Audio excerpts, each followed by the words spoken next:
The Modern Camouflage series began as a vision that I had of owls emerging from wallpaper. And I think on the one hand, it was a commentary on the displacement of wild animals from native habitats into urban environments, and owls are certainly one of those animals that have, in some cases, become part of the urban landscape. But also it was a commentary on what has really been one of the major conflicts in the art world from the late 1800s almost up until the advent of postmodernism.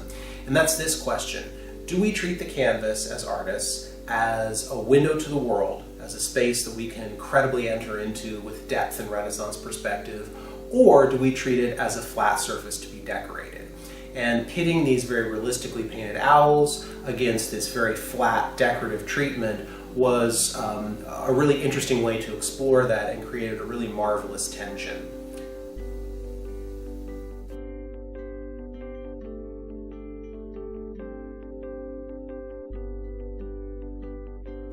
Modern Camouflage number 7 is not really much of a departure from where that series began. The damask pattern is certainly a man-made pattern, but it's also very organic, very curvilinear. And as such, it's meant to suggest, rather than describe, the dense tangle of leaves and shrubbery in which one would typically encounter a wren, for instance, in a suburban garden.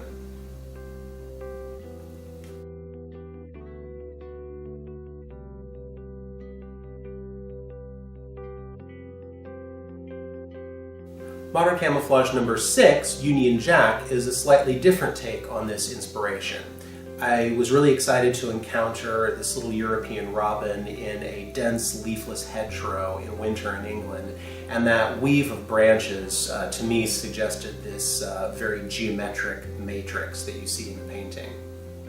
So we have an American robin, which is not at all similar to the European robin, except that it has an orange breast, but it's named after it. So when I visited England, I was really excited to see the original robin. So for me, the robin will always be a bird that is very much a symbol of what I think of when I think of England. I think of this very demure, beautiful little bird that's the European robin. And so when it came time to choose a color palette for the piece, I had already taken the natural environment of the bird and abstracted it, and I decided to further abstract the color. So these sort of desaturated red branches, these oxblood branches, become this geometric pattern, and the little triangles that show in between are white and blue. This is very much intended to be a desaturated take on the British flag, on the Union Jack, to create a non-objective but vivid environment for this little robin to live in.